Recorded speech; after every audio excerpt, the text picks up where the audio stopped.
That's right, Susanna. From robots to camouflage to sensors and communication networks. Each year, the Army Expeditionary Warrior Experiment evaluates emerging technologies to help our troops in combat.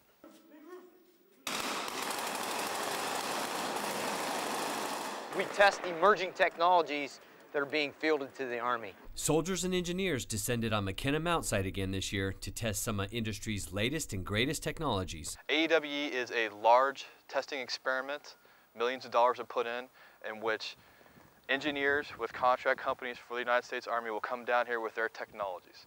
Those technologies will, in conjunction with green suiters from the Maneuver Battle Lab and higher-ups within the Army, and then of course they need personnel on the ground, which is where the X4 comes in, to test these technologies. The 2-week-long experiment puts over 60 technologies through the rigors of infantry combat missions to see what works and what doesn't. It's twofold. It's one, to test the equipment so we can better it or use it, make it more applicable to what soldiers can use in combat.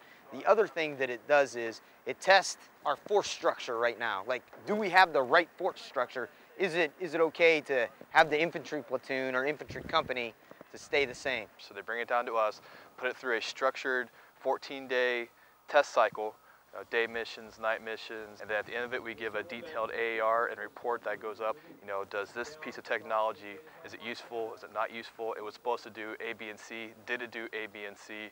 And would you recommend it be outfitted for the Army? AEWE allows the Army to assess and evaluate emerging technologies and learn how our troops can use them to be more effective in combat. For this year's, we were given 14 missions, so day 1 through day 14 of a structured mission set in which they wanted to put us in a specific situation, testing a certain specific technology to see if it would achieve what it's supposed to achieve. The ultimate goal is to identify a technology and can it hinder or enhance the performance of a soldier on the ground. Figuring out what's working and what doesn't, how do they make it better, how do they better integrate it into what we're doing, and just trying to figure out what can we do with this. Can we use this robot to place a breaching charge? Can we use this robot to act as a stationary sensor as well as being a mobile platform?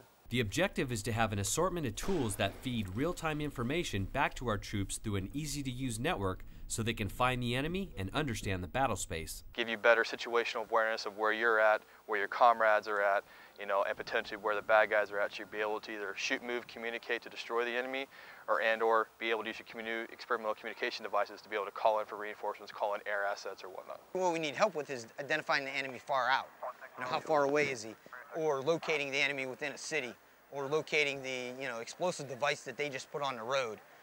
Our sensors and unmanned ground and aerial sensors, save troops from doing that. I'd much rather set a sensor out there than have to send a 2-man, outpost out there that could possibly get compromised and killed whenever they can compromise a little piece of equipment and nobody gets hurt. Another important element being evaluated is how all this technology is affecting the soldier and his performance. The problem that we're looking at out here also is, are we overloading the soldier with the information that we have? In some aspects, when you put it all together, it overloads the soldier. But in a lot of other aspects, it gives the soldier better situational awareness of the battlefield. To understand if these technologies will work for our troops downrange, it's important that they be tested by combat veterans. It's very important to have it tested in the hands of soldiers who are just fresh from combat so that we can apply what we learned over there and better enhance the capability of it going out to the force. These technologies will enhance soldiers' capabilities, which reduce or eliminate the uncertainty of combat and give them a decisive edge against any possible threat. If you take the technologies individually and apply them to your mission set, it does enhance the soldier's capability on the battlefield. The knowledge gained at the Army Expeditionary Warrior Experiment is helping to get our troops the best tools available so they can be safer and more lethal on the battlefield.